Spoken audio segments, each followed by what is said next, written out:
On my birthday, I stood in front of everyone with a black eye. The room went silent.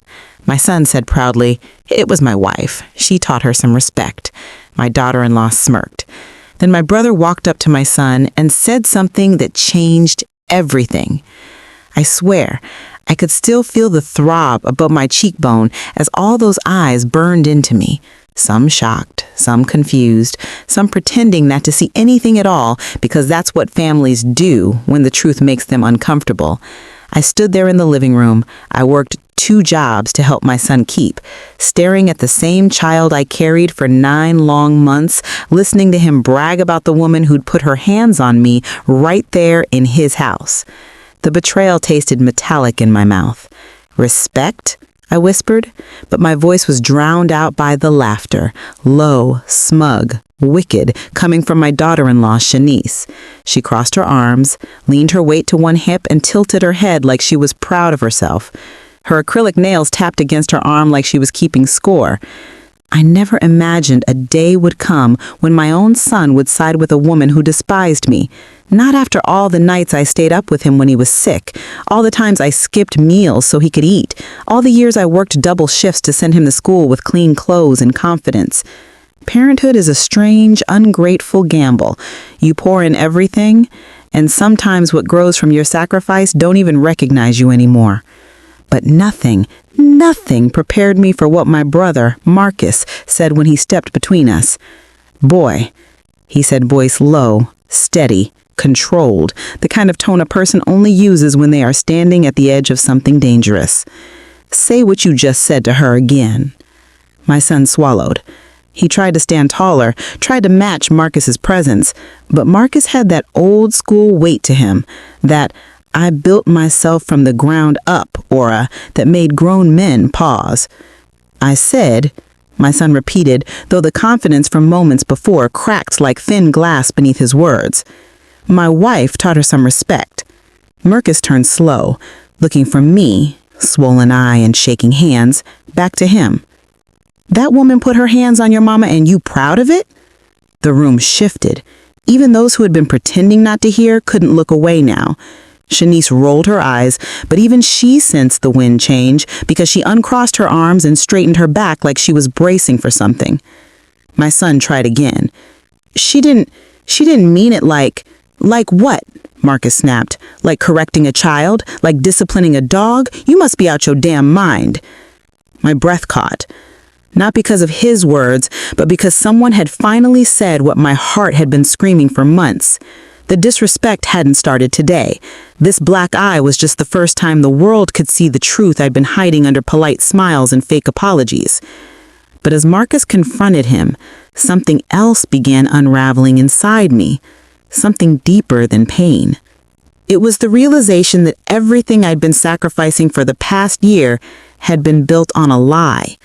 Rent I'd paid for them, groceries I stocked for them, loans I handed out, bills I covered without hesitation, even the down payment on this very house, the one they now held over my head like I was some burden needing charity. But the worst part, the part that clenched my stomach so tight I thought I might collapse, my son looked guilty. Not because of what happened, but because Marcus had caught him. "You been letting this woman hit your mama?" Marcus demanded. My son didn't answer, and silence in that moment was as loud as confession. I felt the whole room tilt, felt tears rising, but I blinked them back because I refused to let Shanice see me break.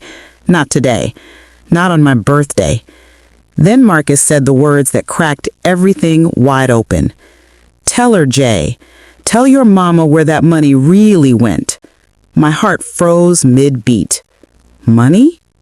What money? I looked at my son. His eyes darted from me to Shanice.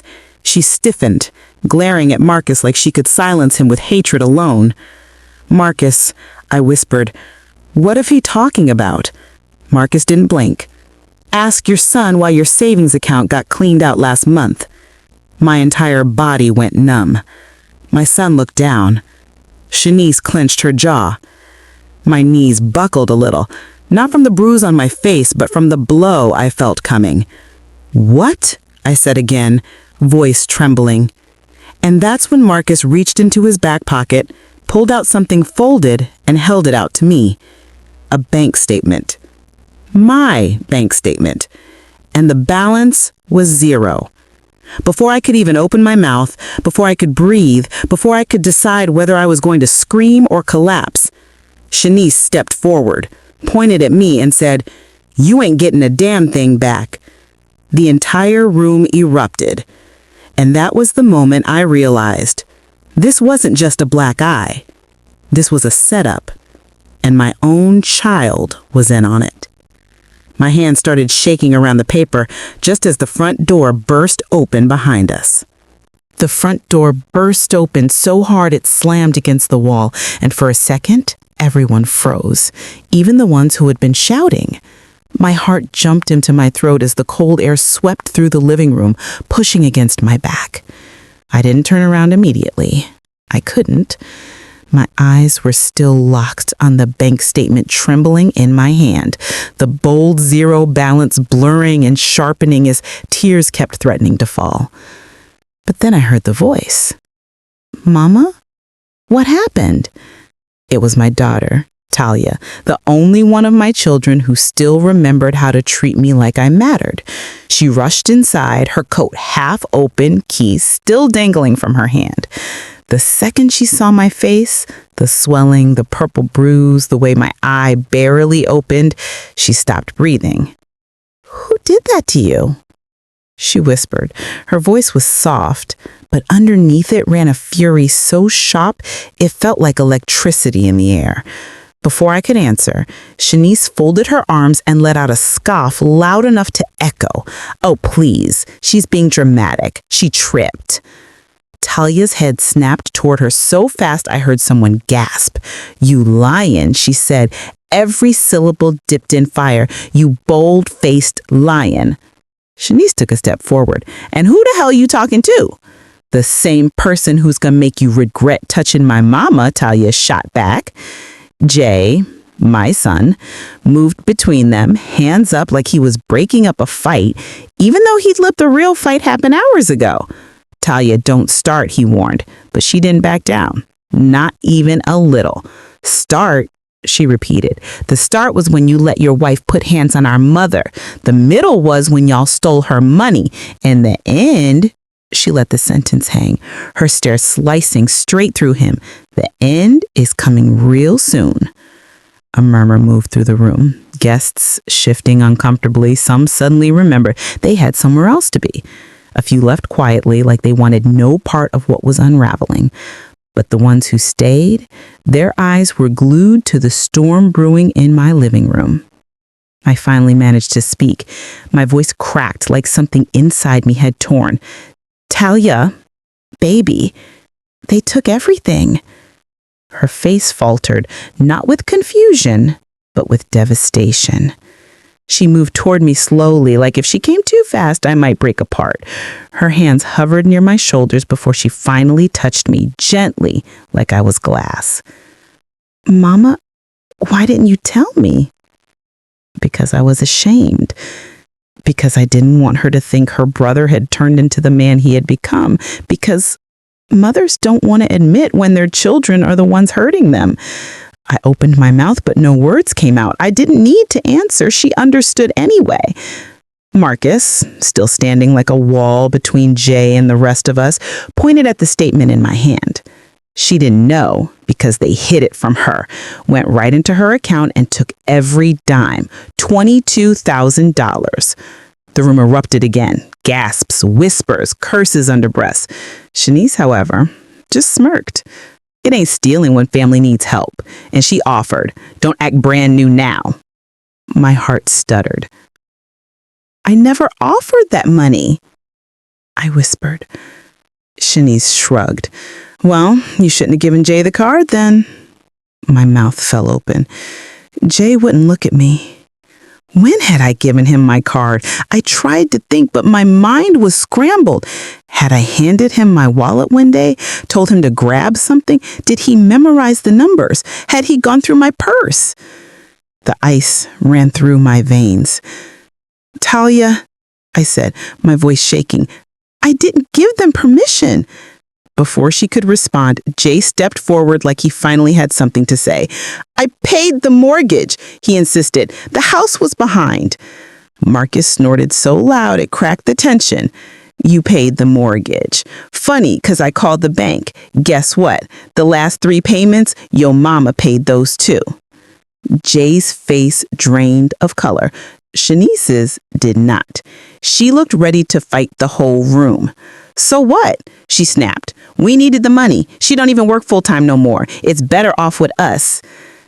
That was when something inside me, something small, tired, and buried deep, finally snapped. "Better off with you." I stepped forward. My voice didn't shake this time.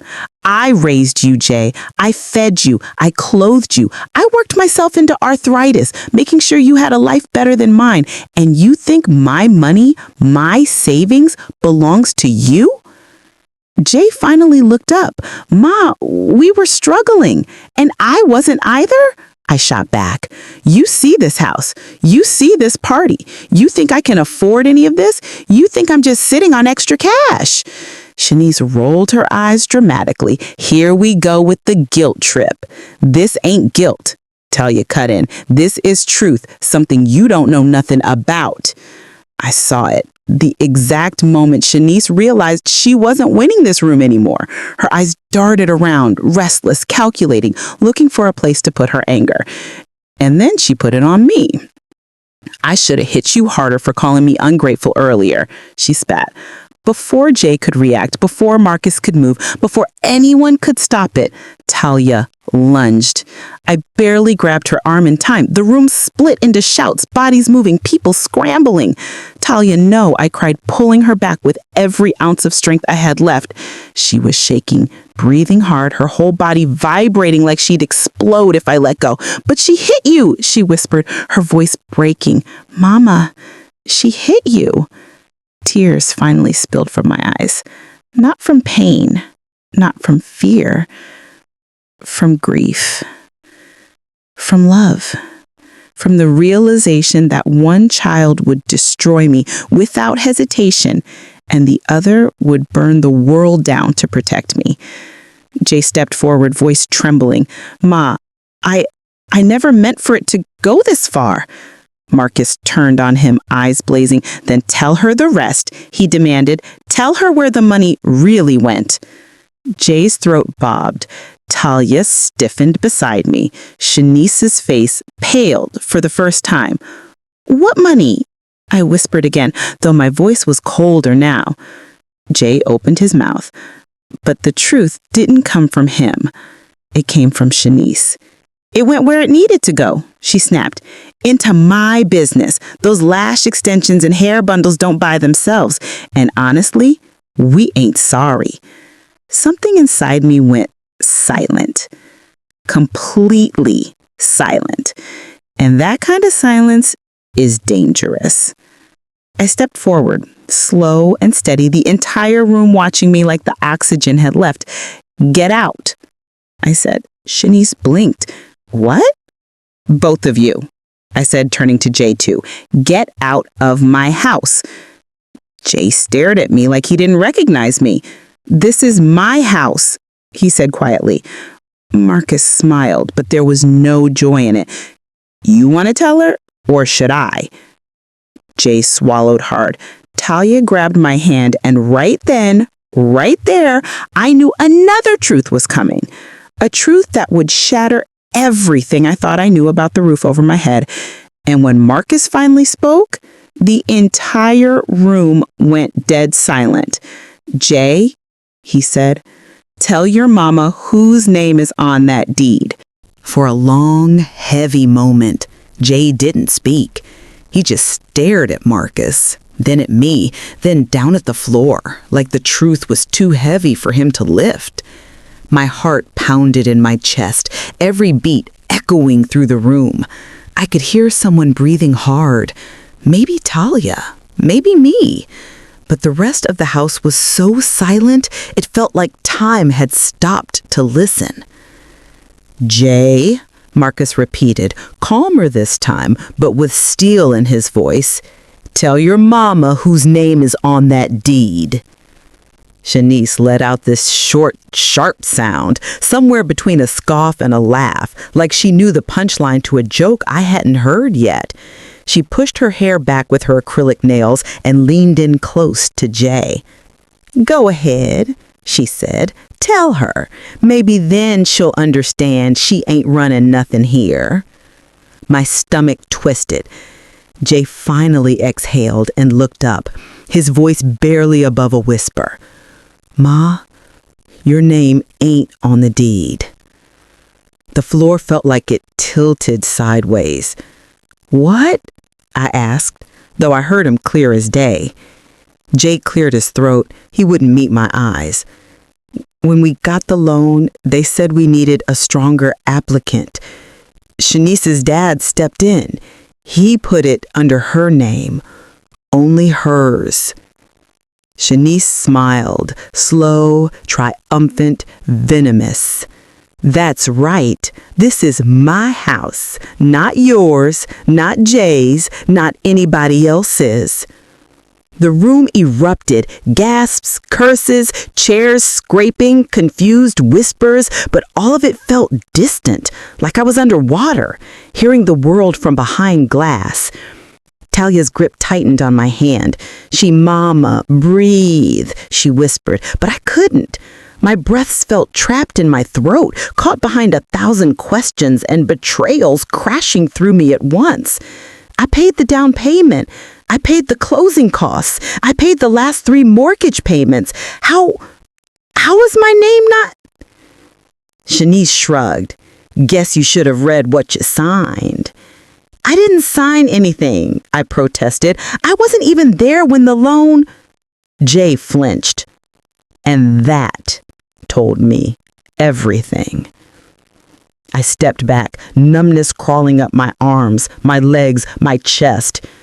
Jay, I whispered, you forged my signature? He didn't answer. He didn't have to. Marcus swore under his breath. Talia gasped like her chest had been punched. Even the people who didn't want to be involved were staring at Jay like he just confessed to setting the house on fire while we were all still inside it. You forged my signature? I repeated louder this time because the first version felt too small to hold something that big. Ma, Jay said, his voice cracking, we were desperate. The lender said we'd get denied. I didn't have time to call you, and you would have said no anyway. That's the point, I snapped. If I say no, that means no. That doesn't mean you take my no and turn it into yes behind my back by stealing my name and my money. My voice echoed through the house, bouncing off walls that suddenly felt unfamiliar, like I was standing in a stranger's home, not one I'd helped build. Then Shanice, never one to let silence hold space for truth, decided to speak again. Look, lady, she waved a dismissive hand at me. We needed the house. Your credit was trash. My dad helped, so it went in my name. End of story. Talia lunged forward again, but this time Marcus caught her before I did. Let me go, Talia growled, eyes burning with tears. She talking to Mama like she ain't standing in the house Mama paid for. Marcus held her tight. Not yet, he warned. Not like this. I swallowed hard, looked at Jay and said the one thing I never wanted to say to my own child. You stole my life savings for a house that don't even belong to you.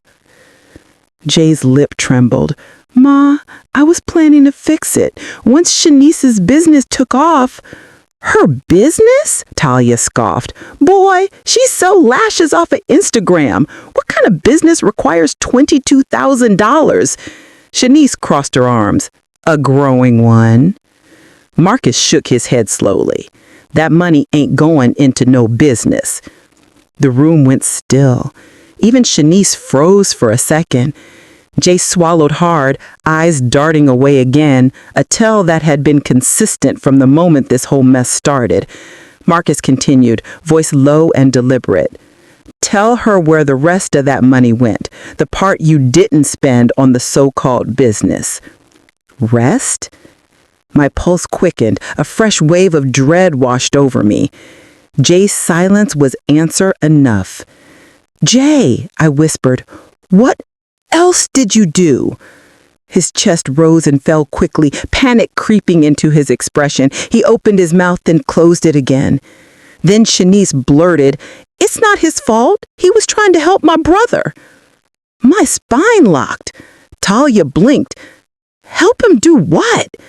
Shanice opened her mouth like she was about to say something else, something big, but Jay grabbed her arm and hissed, "Shut up!" Too late. "Help him with what?" I demanded. Shanice pulled her arm free and rolled her eyes. "Fine, whatever. He gave my brother $8,000 to help him get out of some trouble, okay?" The room exploded again, people shouting, asking what trouble, what $8,000, how deep in debt, how stupid can you be? But my voice cut through it all. "What trouble?" I asked, calm but shaking underneath. Shanice hesitated just for a moment, and that was enough for fear to rise in my throat. When she finally answered, her voice was flat, like she didn't understand the weight of what she was saying. "He owed money," she said, "to some guys. He was supposed to pay it back last week. They came to the house to look for him." My blood ran cold. Jay paled. Marcus stiffened. Talia froze. "Men?" Marcus asked. "What men?" Shanice shrugged. "I don't know. Some dudes. They said if they don't get the rest soon, they'll be back." Every breath left my body. They were coming here, to this house, to my family. And suddenly, my black eye felt like the smallest problem in the room. I looked at Jay, my son, who had dragged us into danger we didn't even know existed. He opened his mouth, but the sound that hit the house first wasn't his voice. It was 3 thunderous knocks at the front door. Hard, heavy, authoritative, like someone wasn't asking to be let in, but demanding it. Jay went white. Shanice squealed and grabbed his arm. Talia stepped in front of me.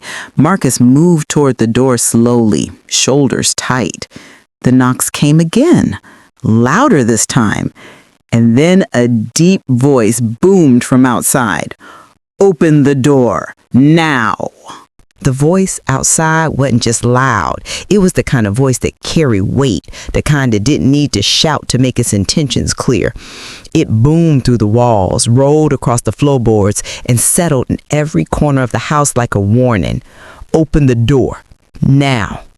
Shanice let out a small yelp and stumbled backward, dragging Jay by the arm.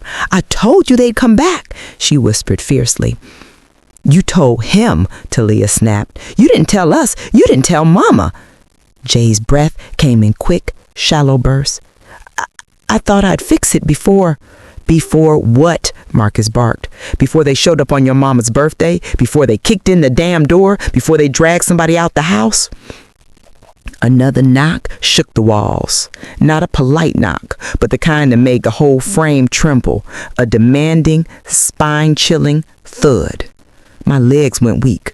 Not from fear, though. Fear was there, crawling up my throat, but from exhaustion. Exhaustion from betrayal, from pain, from the heavy truth pressing down on me. The boy I raised was gambling our safety for a family that didn't even respect me.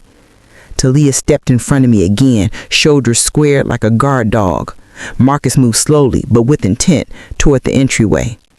Before he reached it, Jay lunged forward. "No, don't open it." Marcus turned and glared at him. "You got 5 seconds to tell me exactly who these people are." Jay swallowed hard. "I don't know their names, but Shanice's brother said—" "Her brother?" Talia exploded. "She dragged us into danger and you let it happen?" Shanice snarled back. "My brother was in trouble." "Mama is in trouble now," Talia shot back. "Do you even hear yourself?" The pounding came again, this time followed by the unmistakable sound of something metallic hitting the door. A heavy clink. My heart jolted. Marcus threw a hand up. Everybody shut up. The house fell silent. We could hear the men breathing outside. That's how close they were. That's how tense the moment had become. Jay whispered, "They just want their money. If I talk to them." Talia rounded on him so fast it startled him. "Talk! Talk! They pounding the door down, Jay. That ain't talented negotiator energy. That's somebody gonna get hurt energy." Shanice shoved him. "I told you we should have waited till tomorrow. I told you to." Marcus cut her off with a low growl. "If you don't shut up in the next 3 seconds." Her mouth shut. Marcus moved to the door and pressed his ear to it. The house held its breath. Then the men outside spoke again. "Last chance.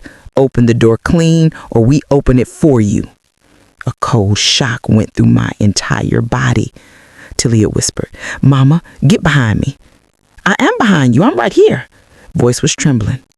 Jay finally broke. He dropped to his knees on the living room floor, hands clutching his hair.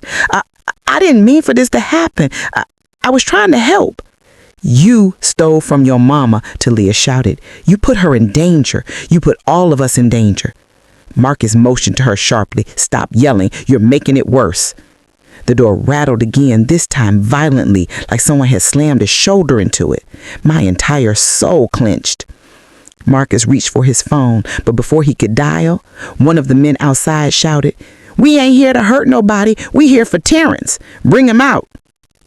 Terrence, Shanice's brother, a name that stabbed through the tension like ice. Shanice stiffened. "He's not here." Marcus let out a curse. "They don't care. They'll take whoever answers that door." Another slam. The door bent inward slightly. Marcus grabbed the doorknob and turned to Jay. "You got 10 seconds to tell me exactly who these people are." Jay shook his head violently.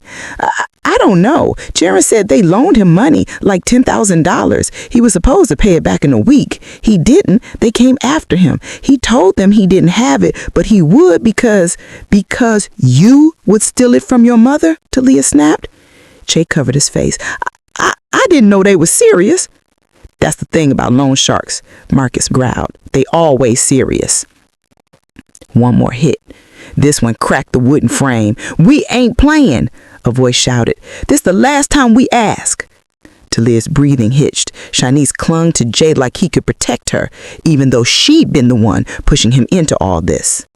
Marcus locked the deadbolt, a useless gesture, but a gesture of defiance nonetheless. "Okay," he whispered, stepping back. "We're calling the police." Before he could hit dial, my phone, forgotten in my purse, vibrated with a sound so sharp it cut through all the noise. I pulled it out with shaking hands. A text from an unknown number. "We see y'all moving in there. Open this damn door before somebody gets hurt." My breath stopped. Marcus snatched the phone from my hand, cursed under his breath, and turned to Jay again. "You said they don't know you. How'd they get your mama's number?" Jay froze. Shanice paled. Talia whispered, "Oh my God!" Marcus's jaw tightened so hard I could see the muscles in his neck bulge. Then he said the one sentence that made my knees buckle completely. "Jay, what else did you give them?" Jay's eyes filled with tears. "Everything," he whispered. "What you mean everything?" Marcus demanded. Jay's voice cracked. "I gave them Mama's address." My son froze as the words sank in. My brother stepped even closer, his voice low but sharp as glass. "Because you're taking credit for something you didn't do," he said. "And everyone here deserves to know why." The room tightened. My daughter-in-law's smirk slipped right off her face. My son tried to laugh it off. "Uncle, don't start drama." But my brother cut him off. "Oh, I'm starting nothing. I'm finishing it." He turned to the guests. "To everyone here, this black eye didn't come from his wife. It came from me pulling her off my sister this afternoon." Gasps rippled across the room. My legs trembled. I had begged him not to tell. My son's wife jumped in, voice shrill. She pushed me first. My brother snapped, "She tripped over her own ego, and then you punched my sister while your husband sat on the sofa scrawling his phone."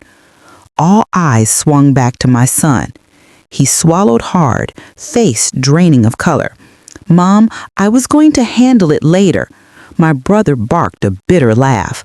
"You were handling nothing. You let your wife assault your mother, and now you stand here acting like it's some lesson she deserved?" People whispered. Phones were already recording. My son tried to speak again, but my brother raised a finger. "One more thing," he said. And he leaned in so close, my son had no choice but to look him in the eye. "If you ever, and I mean ever, let her touch our sister again, I'll make sure the world knows exactly what kind of man you've turned into." My son didn't reply. He couldn't, because for the first time, he realized he wasn't the most powerful person in the room. A tremor of shame flickered across my son's face, tiny but real. Madeil grabbed his arm like she could pull him back into control, but he slipped out of her grip. That alone shocked me. My brother wasn't done. He turned to me, voice softer but still full of iron. "Sis, you don't have to tolerate this. Not today, not ever." Eyes burned into me from all sides. Pity, judgment, curiosity, everything. I felt myself shrink under the weight, but something in me also began to rise, like a flame that had been smothered too long. My son stepped toward me hesitantly. "Mom, we should talk outside." Before I could answer, my brother said, "No. Anything said to shame her in public can be corrected in public." My son's jaw tightened. "I didn't shame her." My brother folded his arms. "You announced proudly that your wife hit your mother. If that's not shame, what is?" The room was dead silent. My son's wife hissed, "She provoked me. She always tries to control our house." My brother's head snapped toward her. "Your house? You mean the one my sister helped you both pay the down payment for?" A fresh wave of whispers. Madeil went pale. My son looked like he wanted the floor to swallow him whole. Then, unexpectedly, he whispered, almost too low to hear, "Mom, I'm sorry." It was shaky. It was incomplete. It was nowhere near enough. But it was the first apology I'd heard from him in years. I opened my mouth to respond, but then someone else stepped forward from the crowd, and what they said froze everyone in place. The room held its breath, waiting, because everyone could feel it. The tension, the truth, the storm that had been brewing for months, finally leaking into the open. My son's shaky apology still hung in the air, fragile, like a bird with a broken wing. And I wasn't sure if I could reach out and patch it together, or if it would shatter completely in my hands. My brother, Marcus, still stood a solid wall beside me, jaw tight, arms crossed, eyes scanning the room, daring anyone to interrupt the fragile moment. Then, from the back of the room, a voice called out, a stranger's voice, calm but unyielding, yet filled with authority. "Enough," it said. The sound echoed like a gavel striking in a courtroom. All eyes turned toward the source, and there, standing in the doorway, was a man I didn't know, tall, broad, with a presence that immediately demanded attention. His gaze swept across the room, landing on me for a heartbeat that felt like an eternity. I didn't know who he was, but I somehow instinctively understood he was here to right something, or at least to complicate the chaos that had already unraveled in my life. "My name is Detective Harris," he said, his voice steady. "I've been tracking a series of financial crimes in this area, and I need to speak with the people in this house, now." A murmur of confusion rippled through the room. Shanice's smirk faltered, replaced by a flicker of panic that I had never seen before. My son's face drained of color, and for the first time, I felt a glimmer of relief, not just for me, but for my children who had been caught in this mess of deceit and betrayal. "Detective," Marcus stepped forward, his voice low but firm. "This is my sister. She's been victimized in this house today. My nephew, her son, and his wife have stolen from her and endangered her. We need answers, but we also need justice." Detective Harris' eyes narrowed slightly, a calculating look that made even my dill take a step back. "I'll need to hear everything from the beginning. No detail is too small." I felt my chest tighten, a mix of fear and cautious hope. Finally, someone who wasn't afraid to call out the truth, someone who could see through the layers of lies that had been spun so carefully over the past year. I took a shaky breath, feeling Talia's hand tighten around mine. She was my anchor, my reminder that I wasn't alone in this. I started talking, my voice quivering at first, recounting the black eye, Shanice's attack, Jay's betrayal, the missing money, the forged documents, and every sleepless night I had endured trying to protect them while losing my own security. As I spoke, the room went completely silent, save for Detective Harris taking notes and occasionally nodding, his eyes sharp and focused. Shanice's face turned pale. My son sat frozen, his hands clasped tightly in his lap, the weight of his choices settling onto his shoulders in a way that even words could not lift. My brother never once interrupted me. He just stood guard, protective, unwavering. Talia leaned closer, murmuring encouragements under her breath, and I felt my strength returning in small increments with every word I spoke. When I finished, the room remained silent for several long seconds. Detective Harris finally looked up, his expression unreadable. "This isn't just theft. It's fraud, forgery, and potentially extortion." A collective intake of breath echoed across the room. My Dill's mouth opened, then closed again, her smirk completely gone. My son looked as though the ground had been pulled from beneath him, leaving him exposed and terrified. Detective Harris continued, his gaze now fixed firmly on Shanice. "We're going to need full cooperation from everyone. If there are others involved, we need to know. And make no mistake, failure to cooperate could mean criminal charges." I could feel something inside me shift, a sense of vindication, a surge of power I hadn't felt since the black eye first appeared. This wasn't just about money anymore. It was about respect, truth, and reclaiming my dignity from the people who had tried to strip it away from me. Shanice's shoulders slumped, a rare flicker of vulnerability flashing across her face. My son finally looked at me, guilt heavy in his eyes. "Mom, I didn't know it would go this far. I thought I was helping." I shook my head slowly, fighting back tears, anger, and the exhaustion of months of betrayal. "Helping? You call stealing from your mother and endangering her helping? You don't get to hide behind good intentions when the consequences are this real." Talia stepped forward, voice sharp and unwavering. "We've survived lies, threats, and betrayal, Mama. Now it's time for them to face the consequences of their actions. And you deserve justice, not excuses." Marcus's hand found mine and squeezed. "You're not alone anymore. They thought they could break you, sis, but they didn't understand who you are, and neither do they." Outside, I could hear a low murmur of voices. The men who had been pounding on the door, Terrence's crew, whatever dangerous presence Shanice had dragged into our lives. Detective Harris's calm authority seemed to hold them at bay, a thin barrier between our home and the storm looming outside.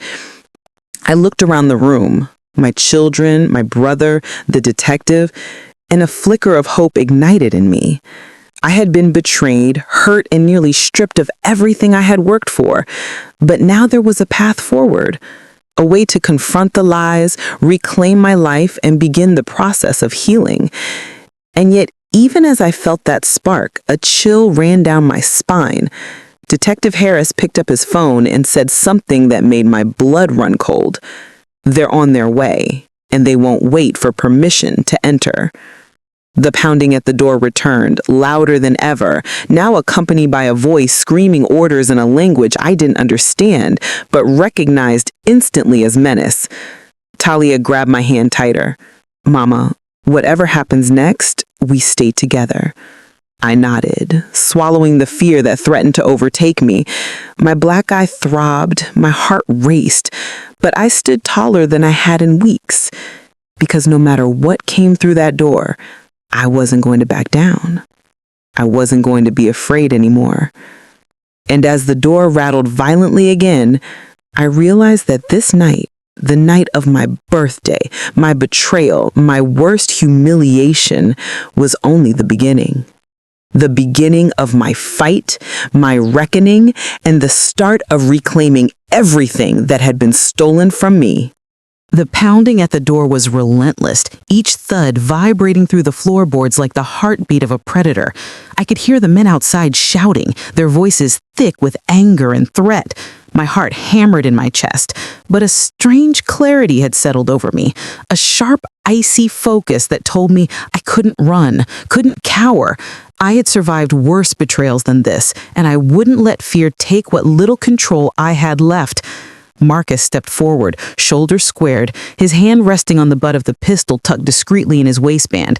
I had never seen him like this before, so dangerous, so protective, so ready to face a storm he hadn't invited but would not let destroy his family. My son, meanwhile, sat frozen on the couch, hands clutching his knees, eyes wide as if the consequences of the night had finally caught up to him. Talia whispered, voice sharp but steady, "Mama, we stick together. No one breaks this family tonight." I nodded, squeezing her hand. Her strength bolstered mine, and for the first time since the attack, I felt the power of unity pulse through my veins. The door rattled again, more violently this time, and a deep guttural voice outside shouted, "Open up! We know you're in there, and we're not leaving empty-handed." Shanice's eyes darted around, panic overtaking her previous arrogance. "She would have laughed," she shrieked, grabbing my son's arm. Marcus's eyes narrowed. "We're not leaving, and neither are you. This ends tonight." The men outside were no longer knocking, they were battering the door, attempting to force it open. The wood groaned under their assault, and I could see splinters flying with every strike. Fear tried to crawl up my spine, but I pushed it down, planting my feet firmly, feeling the floor beneath me as if it were grounding my very soul. Detective Harris spoke calmly, his voice a lifeline. "Stay calm. Don't make sudden moves. I've already notified backup. They'll be here soon, but we need to stall them." I exhaled slowly, letting the words anchor me. "How long?" I asked, voice steady despite the adrenaline coursing through me. "Minutes," he replied. "Could be 5, could be 10, but every second counts, and every second we survive, we win." My son whispered, almost too low to hear, I didn't think it would get this bad." I looked at him, eyes blazing. "You didn't think? That's the problem, Jay. You never thought. You took what wasn't yours. You betrayed me. And now you've put everyone in danger." Talia stood in front of me, scanning the room for anything that could be used for defense, a lamp, a chair, even the heavy curtain rods. She looked at me with a mix of fear and determination. "Mama, we fight together. We survive together." Shanice whimpered beside my son, suddenly small and fragile for the first time. "Please, I didn't mean for it to go this far." I shook my head slowly. "You meant every second. Don't you lie to me now." Outside, the door shuddered again, more violently than ever. A crack split the frame near the hinges, and splinters sprayed across the floor. My stomach clenched, but my resolve only hardened. Marcus turned to us, voice firm. "Everyone stay close. Don't panic. Follow my lead." Detective Harris nodded. "We'll need a distraction." I swallowed hard, feeling my pulse race. "What kind of distraction?" I asked. "Something loud, something to make them hesitate just long enough for backup to arrive." I looked around and saw a bottle of champagne on the counter from the birthday celebration. My hand shook as I grabbed it. "This?" I asked. Harris gave a small nod. "Break it near the door. Make it loud. Make 'em think we're stronger than we are." I clenched my teeth, raising the bottle, and then threw it against the wall next to the door with every ounce of strength left in me. It shattered with a deafening crash, glass spraying, and the sound echoed like a gunshot. The men outside cursed, momentarily thrown off, and we could hear them shout in confusion. That brief moment was all we had. "Now," Harris shouted. Marcus showed Shanice and Jay behind him, while Talia and I pressed close to the wall, hearts hammering. The pounding outside faltered, and for a heartbeat, silence returned. A tense, electric silence. Then, from the distance, I heard the unmistakable sound of sirens wailing. Backup had arrived. Relief surged through me, but it was tempered with the bitter knowledge that the fight was far from over. The door shuddered one last time, and then silence. I exhaled, feeling sweat and tears mix on my skin. My black eye throbbed, my face still stung from the earlier attack, but beneath it all, I felt something I hadn't felt in a long time. Power. Power to survive, power to protect my children, power to reclaim everything that had been stolen from me. But as I looked at Shanice, cowering for the first time, at my son trembling in guilt, and at Marcus and Detective Harris standing as guardians, I knew that the night's challenges were far from over. Because even though the immediate danger was held at bay, the deeper battles, the betrayals, the theft, the lies, were still waiting. And I, for the first time in months, felt ready to face them head on. The wail of the sirens grew louder, mingling with the distant shouts outside, but the tension in the house didn't ease. If anything, it thickened, wrapping around us like smoke. I pressed my hands against my sides, my bruised cheek throbbing, and tried to steady my breathing. Every nerve in my body screamed that this was just the beginning, that the danger wasn't gone. It was simply paused. Marcus moved first, his footsteps deliberate, heavy with authority. He crossed the living room to the front door, checking the frame, the locks, and the small cracks that the men had forced. "They're outside waiting, but they won't last long now," he said. "Backup is here, but we can't be careless." Detective Harris nodded, scanning the perimeter. "We need statements from everyone inside. Document everything, every transaction, every threat, every lie." He turned his gaze toward my son, who sat slouched, barely holding himself together.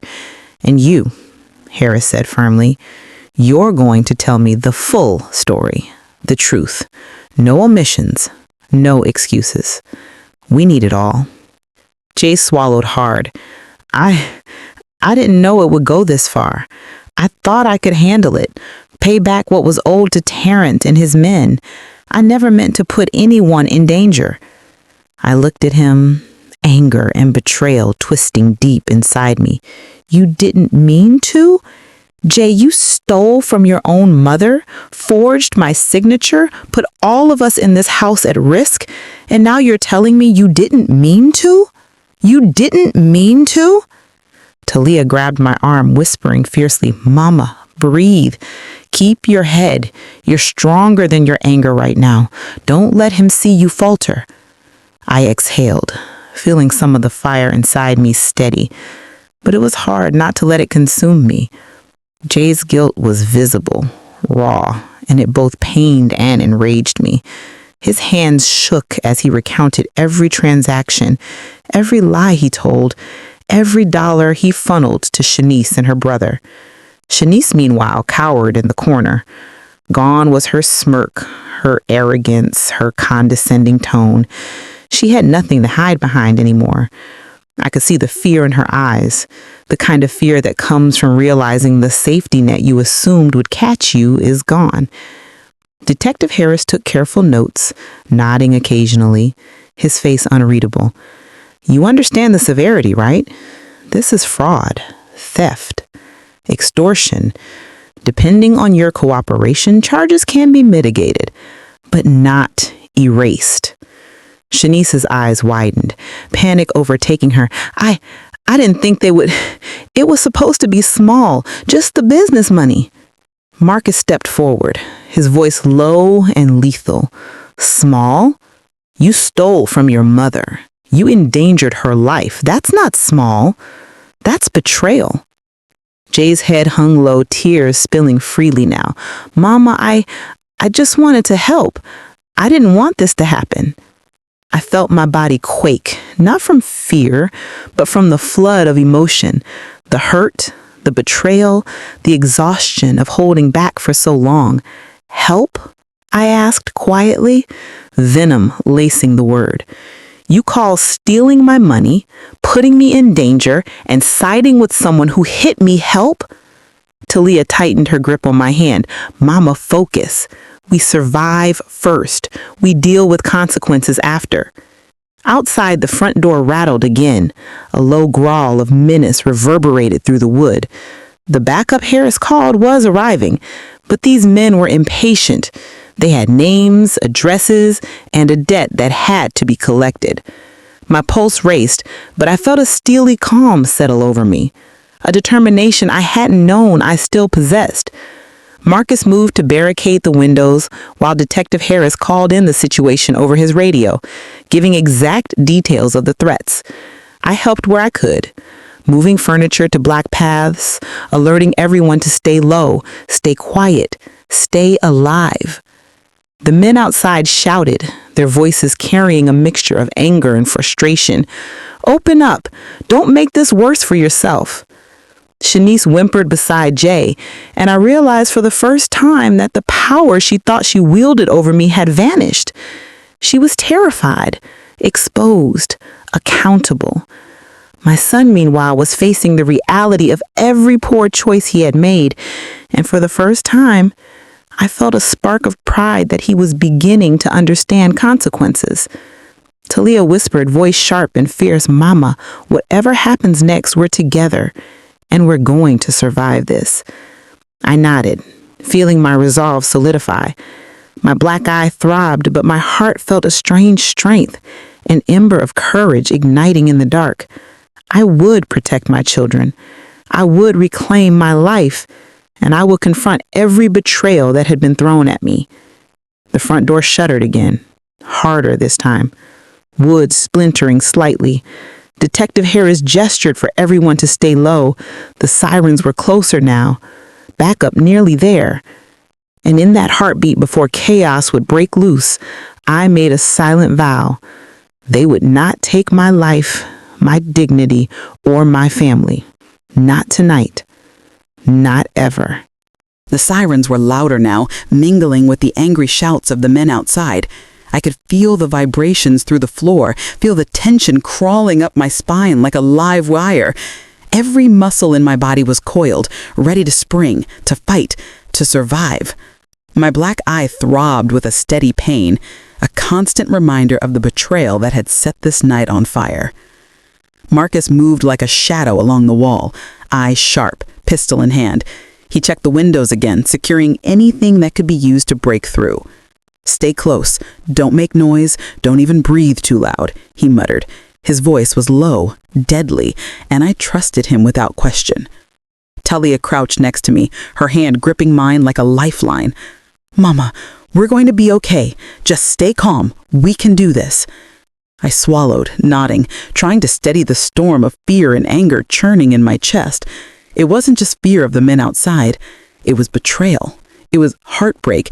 It was the realization that my son had dragged us into a nightmare he couldn't control, and my daughter-in-law had been complicit every step of the way. Detective Harris spoke into his radio, his voice crisp and authoritative. Units are 3 minutes out. Hold your positions. No one goes near the door until backup arrives. The pounding at the door intensified, the frame quivering under each blow. I could see splinters flying into the air, hear the wood cracking like it could give way at any second. My heart raced, but my mind sharpened. I thought about all I had survived. Thieves, betrayal, broken promises, heartbreak. And I realized something. I wasn't just a victim. I was a survivor.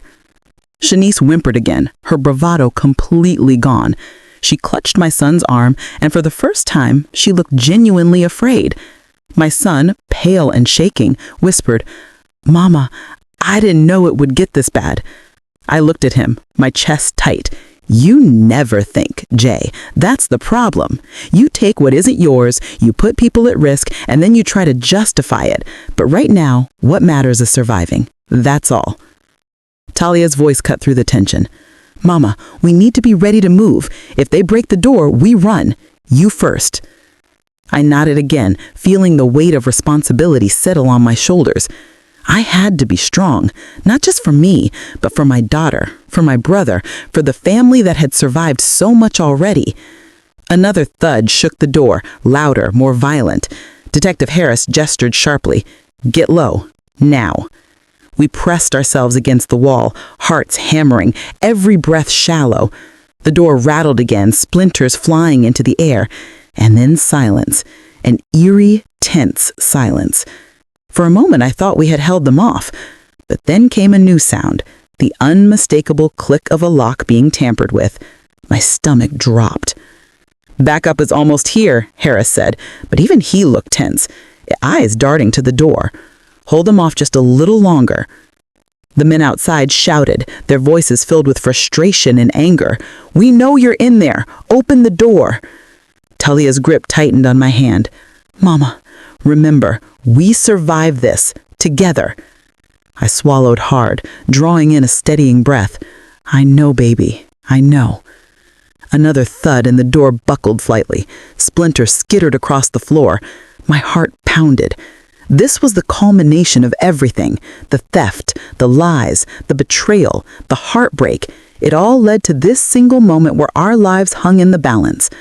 Marcus stepped closer to the door, his stance firm. "If they come in, we defend this house," he said. His voice was calm, but there was fire in his eyes. "We're not going down without a fight." Shanice shrank back, realizing for the first time that her arrogance and manipulation had consequences far bigger than she imagined. My son trembled, guilt washing over him like a tidal wave. Talia and I pressed close to Marcus, drawing strength from each other. Then a loud crash came from the front, followed immediately by the wail of sirens announcing the arrival of the police. Detective Harris's voice was firm, commanding, "Hold your positions. They're coming in." The men outside cursed and shouted, their voices clashing with the sirens in a chaotic symphony of threat and authority. The door shuddered one final time, and then the unmistakable sound of reinforcements storming in, the weight of justice finally stepping into the chaos. I felt my knees weaken slightly, relief washing over me, but the fight was far from over. The night wasn't done testing us. The betrayal wasn't done testing me. But for the first time, I realized we had a chance, not just to survive, but to reclaim everything that had been taken from us. And in that moment, as I looked at my children, at Marcus, at Detective Harris, I felt the fire inside me flare again. This wasn't the end. This was the turning point. A turning point where we would fight, survive, and rise. The police stormed the front of the house, their boots thundering on the porch and their voices commanding. Outside, the men who had been threatening us scrambled, some trying to flee, others freezing in panic at the sight of backup. I pressed myself against the wall, heart racing, but this time it wasn't just fear. It was relief and a flicker of something deeper, hope. Detective Harris moved quickly, guiding us away from the windows, directing officers, and coordinating with Marcus to secure every entrance. Talia clung to my hand, eyes wide but unwavering. "Mama, it's almost over," she whispered. I nodded, gripping her hand tighter, letting her strength mix with mine. Shanice's smugness was completely gone. She cowered against the wall, shaking. My son stood beside her, guilt etched into every line of his face. He finally looked at me, really looked, and his eyes reflected the weight of the betrayal, the regret, and the lessons he had ignored for far too long. "Jay," I said quietly, my voice steady despite the chaos around us, "do you understand now? Do you understand what your actions cost us?" He swallowed hard. Yes, Mama. I see it now. I'm so sorry. I didn't realize. I thought you could... No, I cut in, my voice firmer. You thought you could get away with it. You thought you could fix it later. That's not how life works, Jay. Actions have consequences, and you're about to face yours along with everyone who helped you. Shanice whimpered, and I felt a surge of righteous anger. You thought you could play me, Jay. Play me and hurt me, all while thinking you were helping? You don't get to hide behind excuses, not from me, not from anyone in this house. Outside, the chaos escalated. Officers shouted commands, and the men who had been battering our door were now restrained, some on the ground, others cuffed. Detective Harris turned to us briefly. They're under control. We're clearing the house now. Marcus exhaled slowly, scanning the room to ensure nothing had been overlooked. Everything in this house is intact, and no one's hurt beyond what they've already caused, he muttered. His gaze lingered on Jay and Shanice, a mix of disappointment and restrained fury. Talia exhaled beside me, and for the first time in hours, I felt my shoulders relax just a little. We made it, she whispered. I looked around, taking in the aftermath. Shattered furniture from the barricades, glass shards from the bottle I had hurled, the bruises that marked my face and body, but also the realization that we were alive, together, and unbroken. Detective Harris spoke again. We'll need full statements. Jay, Shanice, everyone involved, and your mother, he said, turning to me. You'll be a key witness. This is fraud, extortion, assault. It's all on record now. They'll face charges, and justice will follow. I felt a swell of emotion, vindication, relief, and finally a sense of empowerment.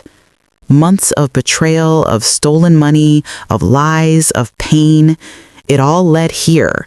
And now the scales were starting to tip back in my favor. Jay swallowed hard. Mama, I don't know how to make this right. I looked him squarely in the eye. You start by owning every mistake, telling the truth, and letting the law take care of the rest. That's the only way.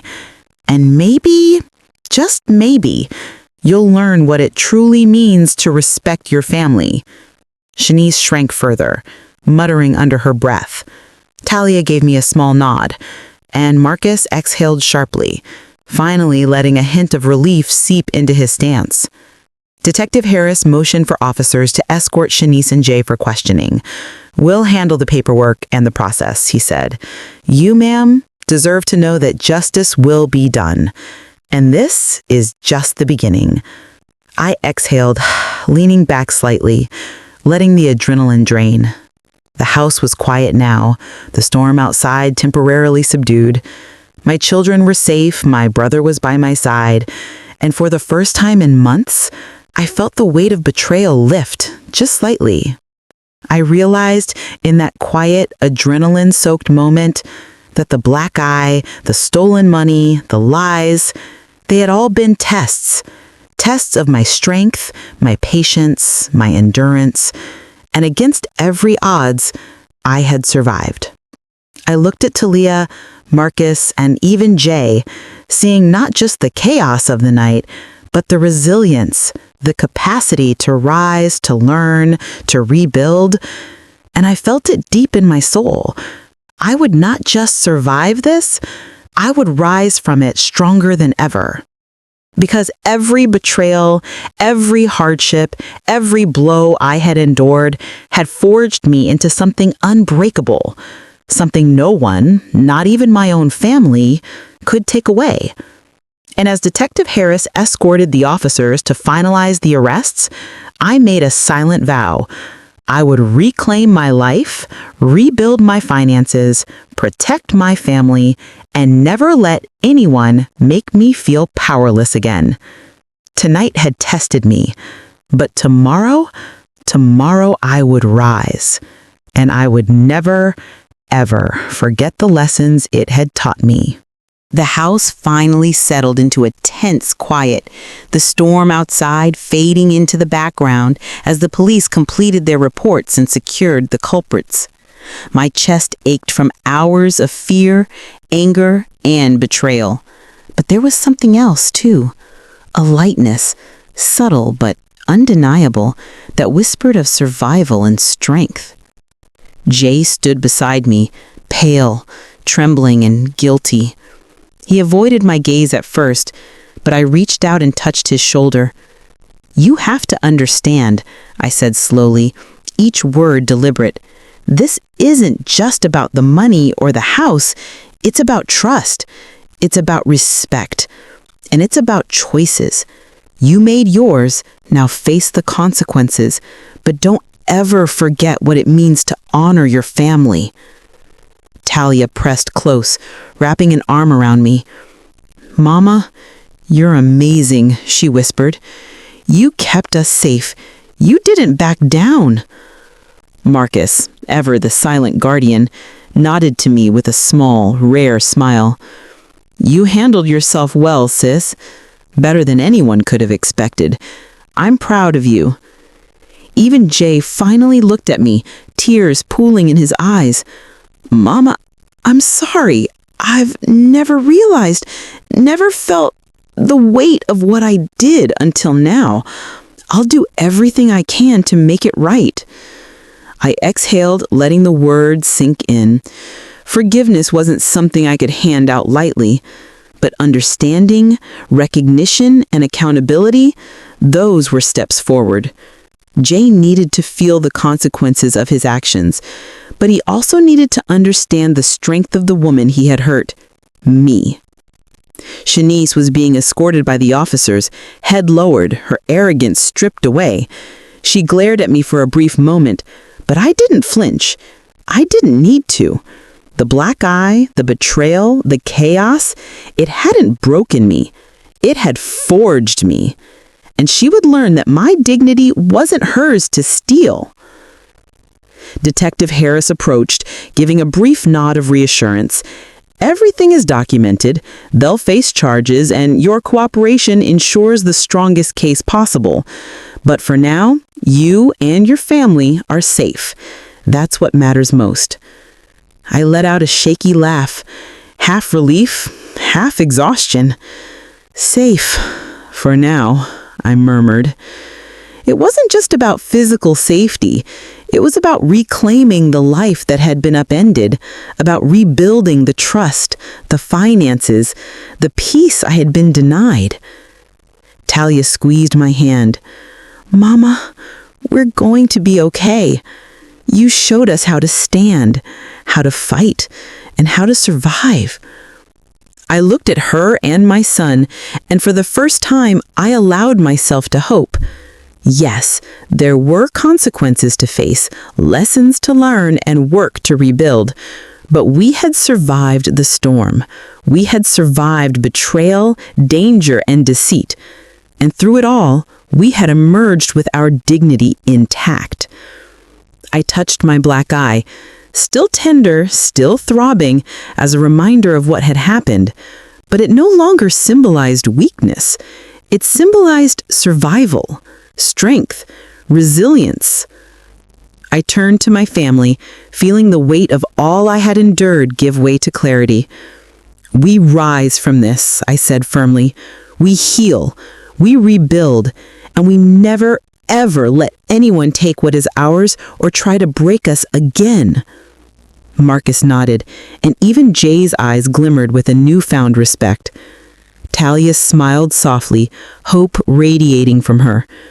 And in that moment, I realized no betrayal, no storm, no danger could ever define me. I defined me. I had survived. I had endured. And now I would thrive. If you learned something new from my life story, please like this video, subscribe for more stories like mine, and comment down below where you're watching this video from. I'd truly love to know.